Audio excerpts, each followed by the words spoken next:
جاتی ہیں وہ اس میں اگر کوئی آؤٹ لائن پہ جا رہی ہے تو وہ دو چیزوں سے جا رہی ہے، یا تو وہ گھر کی کسی تنگی کی وجہ سے جا رہی ہے، ان کو پریشان کیا جاتا ہے گھر والوں کی وجہ سے، پھر وہ دوسرا راستہ چن لیتی ہیں، اور پھر دوسرا راستہ چنتے چنتے وہ وہاں گئی، پھر وہاں سے نہ جانے کس کس راستے پہ چلی جائیں گی۔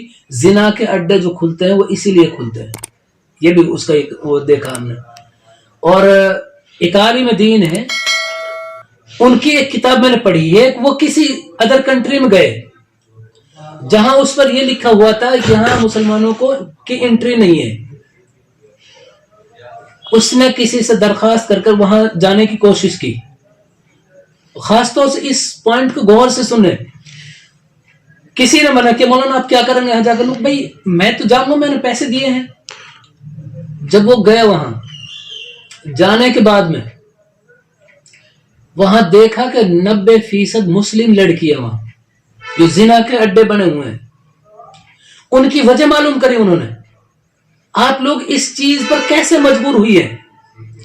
انہوں نے جب اپنی داستان بتائی کہ ہم اسکولوں میں پڑھتے تھے اور ہمارے ساتھ میں یہ ہوا، ہم پیار کے جہاں سے پھنس گئے، پھر گھر والوں نے ہمیں نکال دیا، اور پھر نہ جانے کن کن راستوں پہ ہم بیچ کھچ کر، اور پھر اب ہم مجبور ہو کر یہاں آ گئے۔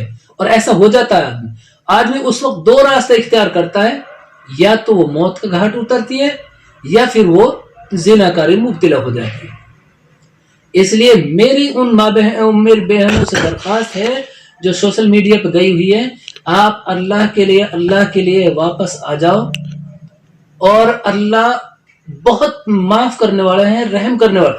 اور پتہ وہ کیا سوچتی ہیں؟ جو شیطان پٹی پڑھاتا رہتا ہے، اور وہ یہ کہتی ہیں کہ ہم غلط تھوڑے کر رہے ہیں، ہم اس بات میں ہم کسی سے وہ نہیں ہے، یا ہم کوئی غلط کام نہیں کر، یعنی وہ اپنے آپ میں اچھا سمجھتی ہے۔ اور شیطان جب کسی کو پر حاوی ہوتا ہے تو وہ آدمی کے نفس پر زیادہ زور دیتا ہے، اور پھر وہ یہ کہتا رہتا ہے کہ میں جو کر رہا ہوں وہ صحیح کر رہا ہوں۔ اور صحیح کیا ہے؟ جو جس کو قرآن اور حدیث نے بتایا صحیح وہ ہے۔ میں اگر اپنی ذات سے کہوں اس کی بھی کوئی نہیں ہے، اگر آدمی قرآن حدیث کی بات کر رہا ہے تو وہ صحیح وہ ہے۔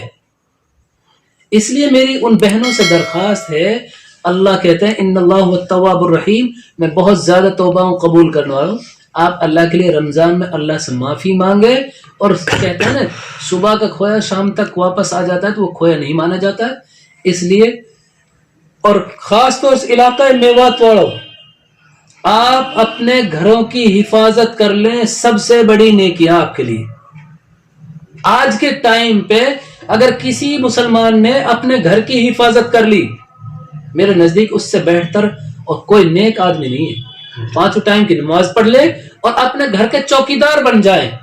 اگر نسل بچانی ہے چوکیدار بن جاؤ، اللہ کامیابی دے دیں۔ خدا کی قسم اللہ نہیں پوچھیں گا آپ سے کہ آپ نے نفل کیوں نہ پڑھی، آپ نے چلے کیوں نہیں لگائے، آپ مفتی کیوں نہیں بنے۔